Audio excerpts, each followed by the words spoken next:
स्वागत है आपका हमारे YouTube चैनल में। आज हम आपके लिए लेकर आए हैं एक हॉरर स्टोरी। लेकिन हॉरर स्टोरी में आगे बढ़ने से पहले मेरी आपसे एक रिक्वेस्ट है। हमारे चैनल एक्सप्लोरिंग कंटेंट को सब्सक्राइब कर लीजिए, प्लीज़ हमें सपोर्ट करिए। अब आते हैं हम अपनी कहानी पर।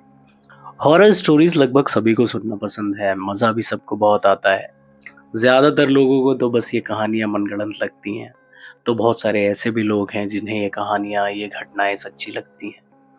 आज साइंस इतना आगे निकल चुका है कि इन बातों को सच समझा जाए या झूठ, ये तय कर पाना बेहद मुश्किल हो चुका है। मॉडर्न साइंस के ज़माने में जहाँ लोग बेहद एडवांस हैं, इन सब बातों पर उन्हें हँसी आती है।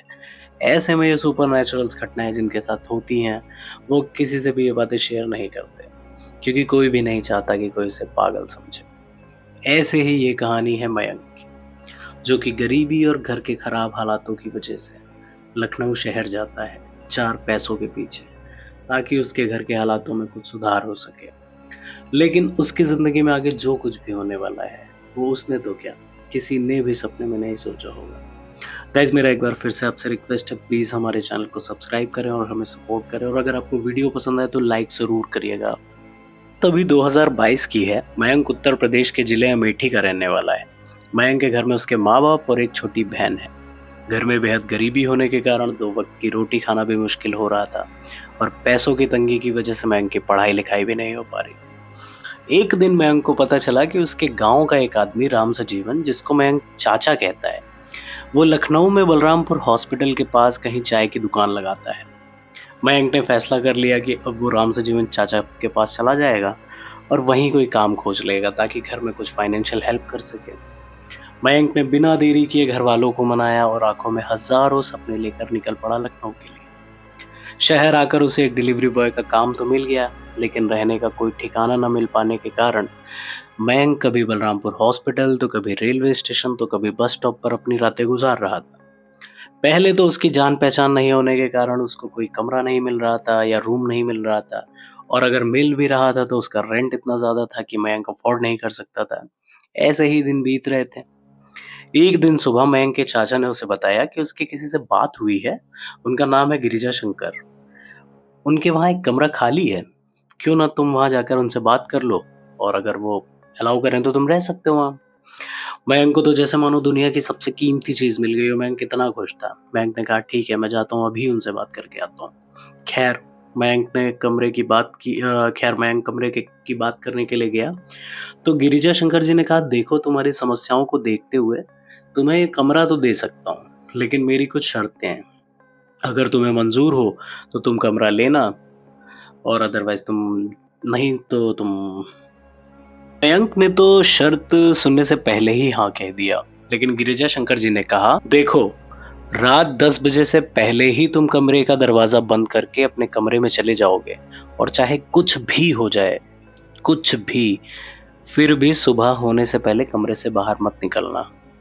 और दूसरी बात, पानी आने का समय सुबह 7 से 9 होता है, तो ज़रूरत का पानी सुबह ही भर लेना। मयंक ने शर्त तो मंज़ूर कर ली, लेकिन पूछ लिया, ऐसा क्यों? इसके जवाब में गिरिजा शंकर जी ने कहा कि यहाँ सन्नाटा बहुत होता है और आए दिन चोरी डकैती की घटनाएं होती हैं, तो इसलिए तुम्हारी भलाई के लिए कह रहा हूँ। मयंक को बात तो सही लगी, उसने हाँ कर दी और अपने कमरे को देखने जाने लगा। मयंक का कमरा जहाँ था, वो जगह बेहद पुरानी खंडहर सी एक इमारत थी, और उसके बाहरी कमरे में मयंक ने रेंट पे लिया हुआ था। उस पूरी बिल्डिंग को देखकर लग रहा था कि ये कभी भी गिर सकती है। उस जगह मनहूसियत ऐसी थी कि कोई मानो नॉर्मल इंसान वहाँ 1 मिनट सर्वाइव ना कर सके। खंडहर इमारत की एक तरफ खाली हिस्से में कुआं भी था, जहाँ पर गिरिजा शंकर जी ने जहाँ पर मयंक को गिरिजा शंकर जी ने जाने से सख्त मना किया हुआ था। खैर, मयंक ने अपने कमरे का दरवाज़ा खोला और देखा कमरे की हालत बहुत बुरी थी। मानो सालों से कमरे में कोई गया ही ना हो। धूल की परतें जमी हुई थी। पूरे कमरे में मकड़ी के जाले ही जाले लगे हुए थे।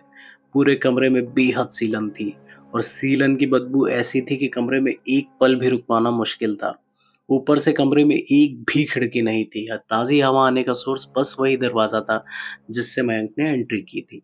खैर, मयंक ने किसी तरह उस कमरे की साफ-सफाई की और कमरे को रहने लायक बनाया, और अपना जो थोड़ा सामान वो गाँव से लेकर आया था, उसके साथ वो शिफ्ट हो गया। आज मयंक को शिफ्ट होने में शाम हो गई थी, इसलिए उसने सोचा कि आज बाहर से खाना खाकर आराम करते हैं और कल से लग जाते हैं पैसे कमाने में। आखिर अपने घर की सारी जिम्मेदारियां मुझे ही उठानी है। यही सब सोचते हुए मयंक एक सस्ते से होटल में जाकर खाना खाकर आता है और अपने कमरे को अंदर से अच्छे से बंद कर कर गांव से जो किताबें लेकर आया था उन्हें पढ़ने लग जाता है। ना जाने कब मयंक की आंखें लग गई और वो गहरी नींद में सो गया। फिर अचानक मयंक की नींद कानों में आने वाली आवाज़ों से टूटी। मयंक साफ सुन पा रहा था कि उसके कमरे के बाहर मानो ना जाने कितने परिवार हैं और कोई बर्तन धुल रहा है तो कोई कपड़े धुल रहा है। बच्चों के खेलने लड़ने झगड़ने की आवाज़ें आ रही हैं और कई सारे आदमियों की खुसुर फुसुर करने की आवाज़ें भी आ रही थी। मयंक को लगा कि सुबह हो गई है, तभी उसने कमरे में लगी हुई घड़ी को देखा। कमरे में लगे 0 वॉट के बल्ब से आती हल्की रोशनी जो घड़ी पे पड़ रही थी, घड़ी में 2 बज रहे थे। मयंक ने सोचा लगता है घड़ी खराब है। मयंक ने मोबाइल में समय देखा तो वहाँ भी 2 ही बज रहे थे। मयंक ने अपने आप से कहा घड़ी तो सही है, फिर भी इतनी रात गए लोग कौन है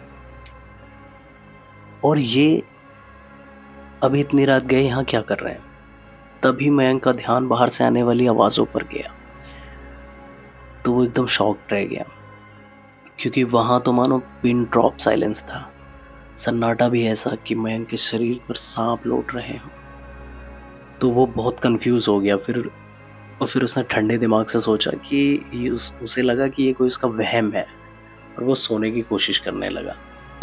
सुबह हुई, रात की बात आई गई हो गई और मयंक ने अपनी साइकिल उठाई और निकल पड़ा अपने काम पर। दिन भर काम करके शाम को थक हार कर अपने कमरे पे आया, खाना पीना करके लेटा और लेटते ही उसकी आंख लग गई।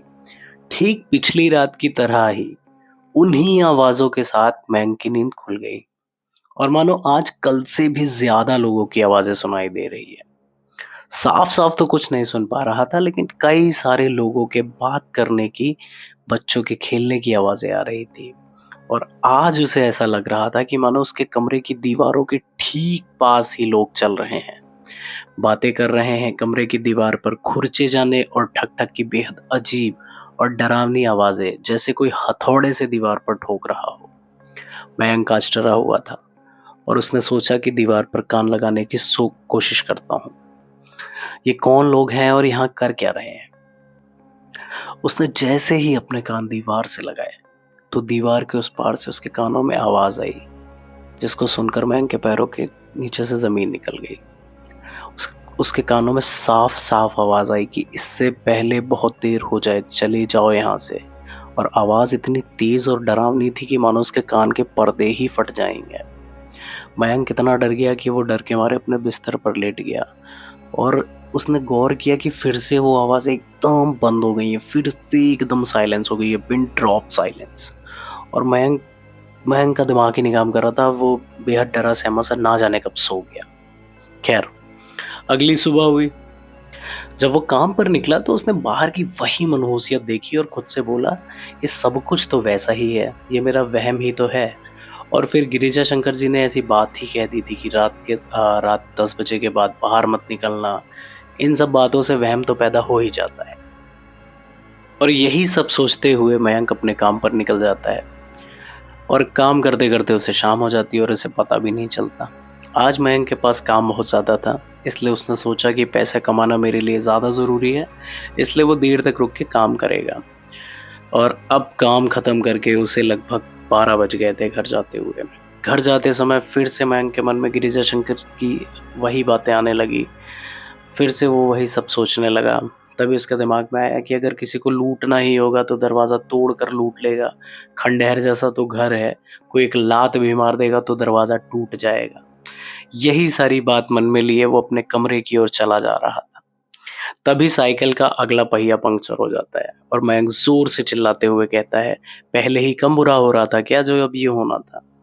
खैर, वो पैदल ही साइकिल लेकर अपने कमरे की तरफ जा रहा था। सड़क पर बेहद सन्नाटा पसरा हुआ था।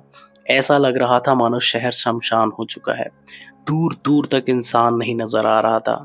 काफी दूर तक जाने के बाद एक मार्केट आता है, लेकिन रात काफी हो जाने के कारण मार्केट की कोई भी दुकान नहीं खुली हुई थी। मार्केट से गुजरते हुए मयंक की नजर बाईं तरफ पड़ी। बाईं तरफ दुकान के बाहर बने चबूतरे पर एक आदमी बहुत ही आराम से बैठा हुआ था, मानो उसको कोई फर्क ही नहीं पड़ रहा हो, इतनी रात हो चुकी है। उसने सफ़ेद कलर के कपड़े पहने थे और सफ़ेद कलर भी इतना सफ़ेद कि मानो उसके कपड़ों में लाइट लगी हो, वाइट कलर की। कपड़ों में चमक ऐसी कि मीलों दूर से वो बंदा नज़र आ जाए। मैं जैसे-जैसे उसके करीब जा रहा था, उस आदमी के इत्र की खुशबू मानो बढ़ती ही जा रही थी। ऐसा लग रहा था वो इत्र से नहाकर बैठा है। जैसे-जैसे मयंक उस आदमी के पास पहुँच रहा था, मयंक का डर बढ़ता ही जा रहा था। कुछ ही समय में मयंक अब उस आदमी को क्रॉस करने वाला था। तभी मयंक की नज़र उस आदमी के चेहरे पर पड़ती है। चेहरा बहुत बड़ा-सा काले रंग का, आँखें बड़ी-बड़ी और उसने आँखों पर काजल लगाया हुआ था शायद। उस आदमी का चेहरा बेहद ही डरावना था और फिर भी मयंक ने हिम्मत करके किसी तरह उससे पूछ ही लिया, "आप कौन हैं? और आप यहाँ ऐसे क्यों बैठे हैं?" उस आदमी ने कोई जवाब नहीं दिया और मयंक हिम्मत करके जैसे-तैसे बस आगे बढ़ा ही था। तभी मयंक ने पीछे मुड़कर देखा तो मयंक के होश उड़ गए, क्योंकि वो आदमी अब वहाँ नहीं था, मानो एकदम से गायब हो गया हो। और मयंक ने जैसे ही सामने सड़क की तरफ देखा, तभी वो मनहूस आदमी ज़ोर से मयंक की तरफ दौड़ कर आया, मानो जैसे वो मयंक की जान लेने वाला हो। और मयंक इतना डर गया कि वहीं वो बेहोश होकर गिर गया। दोस्तों, अगर आप यहाँ तक कहानी सुन चुके हैं तो प्लीज़ चैनल को सब्सक्राइब ज़रूर कर लीजिएगा। सुबह हुई मयंक की नींद सुबह मयंक की नींद तब खुली जब कुछ लोग उसके मुँह पर पानी के छींटे मार रहे थे। मयंक को होश आया तो लोगों ने उससे पूछा, क्या हुआ? मयंक ने कुछ नहीं कहते हुए चुपचाप वो अपने घर की तरफ निकल गया। जब उसने अपने कमरे का दरवाज़ा खोला तो देखा कमरे में सब चीज़ें बिखरी हुई हैं। धूल की परतें ऐसी जमी हुई हैं, मानो सालों बाद मयंक अब उस कमरे में आया हो। और ये सब देखकर मयंक एकदम पागल सा हो गया। उसने गिरिजा शंकर जी को फ़ोन करके बुलाया और जब गिरिजा शंकर जी वहाँ आए और मयंक ने उन्हें कमरा दिखाने गया, तो वहाँ सब कुछ एकदम सही था। ये देखने के बाद अब गिरिजा शंकर जी बहुत गुस्सा आ गए और उन्होंने कहा, तुम्हारा दिमाग सही नहीं है, मैंने ही गलती की तुम पे तरस खाकर। गिरिजा शंकर जी ये सब कह ही रहे थे, तभी मयंक ने उनसे माफ़ी मांगी और कहा, आप सही कह रहे हैं, गलती मेरी ही है, आप जाइए और मुझे माफ़ कर दीजिएगा। खैर, मयंक अपने कमरे में आ गया और बीते दिनों में उसके साथ जो कुछ भी हो रहा था, यही सब सोचकर वो परेशान हो रहा था। उसके मन में ख़्याल आया कि क्यों ना अपने घरवालों से बात करे, लेकिन फिर उसने सोचा कि बेवजह क्यों परेशान करना, मैं तो परेशान हूँ ही, उनको भी झूठ-मूठ में परेशान कर दूँगा। खैर, मयंक को बार-बार बीती रात वाले आदमी का चेहरा याद आ रहा था और अब उसे ऐसा लग रहा था कि वो बेहद बीमार है, इसलिए वो आराम करने के लिए लेट गया और उसकी आँखें लग गईं। शाम को उसकी नींद खुली। तबीयत बेहद ख़राब होने के कारण वो डॉक्टर से दवाई लेने गया और कुछ हल्का-फुल्का खाने के बाद दवाई खाकर लेटा और सोचने लगा कि कहाँ मुसीबत में फँस गया। इससे तो अच्छा मैं गाँव में ही सही था। बीते दिनों से मयंक के साथ जो कुछ भी हो रहा था, मानो अब मयंक पूरी तरीके से पागल हुआ जा रहा था। मयंक को कुछ भी सूझ नहीं रहा था। अंदर ही अंदर उसे बेहद गुस्सा आ रहा था और दवाइयों का असर होने के कारण मयंक को अब नींद आ गई।